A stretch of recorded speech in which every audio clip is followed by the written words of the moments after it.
I made it. I made it. I made it. I made it.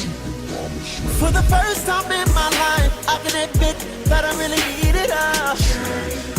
Cause I'm tired of this fight. Greetings all you Anatomy 2B students out there. First and foremost, I'd like to congratulate all of you Anatomy 2B students who have successfully passed Anatomy 2A and have now transfigured over into Anatomy 2B. You get 2 thumbs up, congratulations, and may you all have success on your future endeavors in whatever field they may be in. Now today, I'm going to answer a few questions in submission to the YouTube inbox. The first one coming from Eric505, ADN Lover 303, and Miami Beach Girl 29. They have 3 specific questions that they want answered. I'm going to answer them now. The first one is going to be, what is the endocrine system? Number 2, what is it composed of? And number 3, how does its cellular composition communicate with target cells in the body? These are 3 complex questions I'm going to answer and simplify now. Now, number 1, your endocrine system. What is it? Your endocrine system is simply a means of communication via the release of these hormones into the bloodstream. Number 2, what is it composed of? The endocrine system is composed of 10 major glands. Those 10 major glands are going to be your anterior pituitary gland, posterior pituitary gland, your thyroid gland, your parathyroid gland, adrenal, pancreas, testes, ovaries, pineal, and thymus gland. All 10 of these glands are going to operate via the unaided assistance of a duct. All that simply means is that they are going to be 10 ductless glands that are going to produce and formulate their secretions and enter them into the bloodstream. Now, number 3, how does its cellular composition communicate with target cells in the body?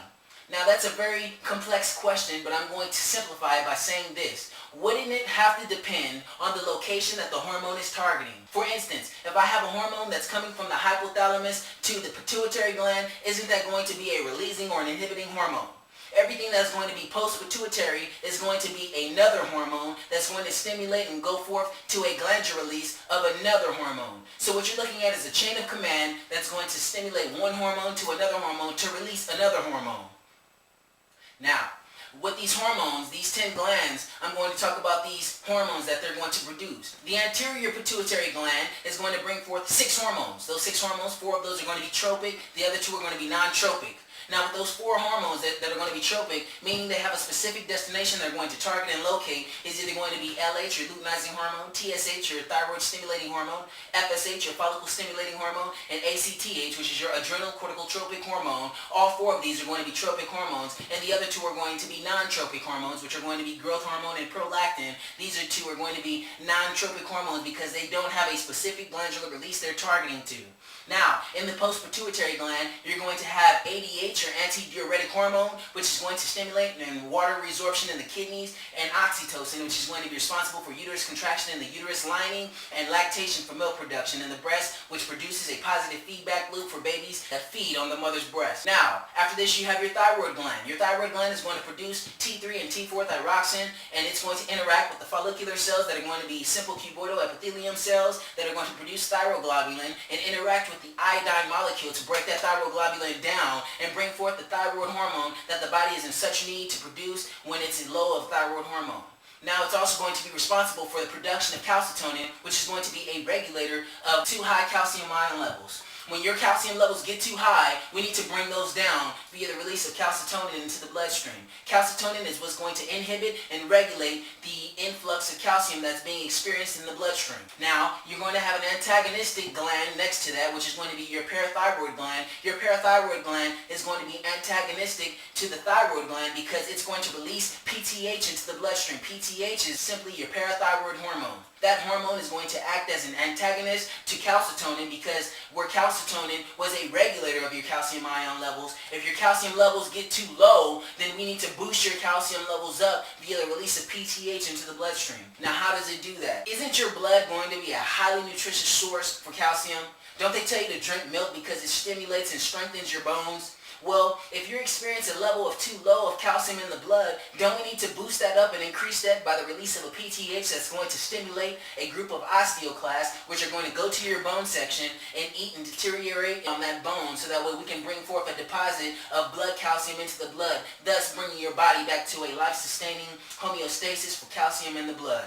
Next, you're going to have your adrenal gland. Now we're going to talk about histology of the adrenal gland.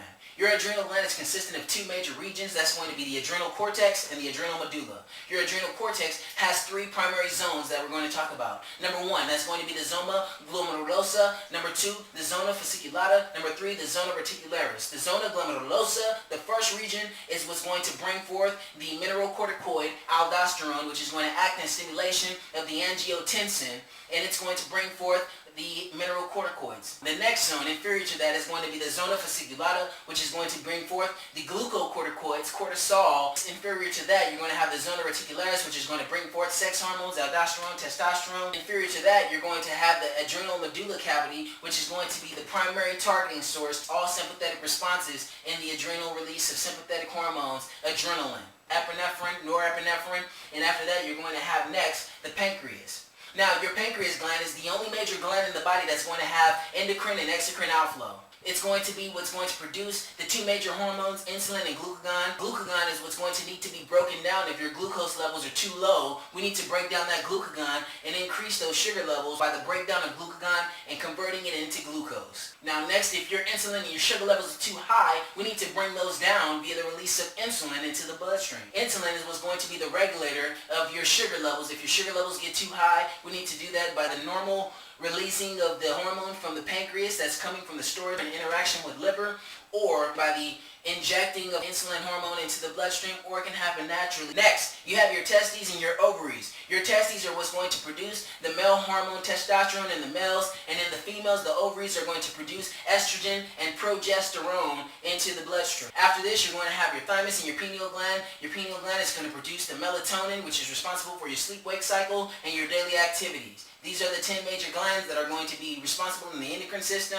The endocrine system is primarily a system that's composed of histology with the cells, cellular level, and how these cells communicate with the body. Now, they're going to communicate with the body via a variety of different systems, but primarily the second messenger system. All that simply means is that there's going to need to be an initiating hormone that's going to bind to the receptor, either intracellular or extracellular, in the phospholipid bilayer. When it binds to that hormones, after this, there's going to be a cascade of events that's going to occur immediately after that, releasing and that inhibiting and that interacting with that hormone onto the binding receptor site. So that cascade of events is primarily going to be the activation of your guanine proteins, which is going to convert GDP to GTP, and then from that, there's going to be the production of cyclase, adenomynophosphates, which are going to bring forth adenylase cyclase. And if there's going to be an increase or a decrease or an influx of the concentration gradient from that hormone that's produced in the bloodstream, that increase in concentration is what's going to produce the activation of the protein kinase activity, thus changing the internal condition of the cell.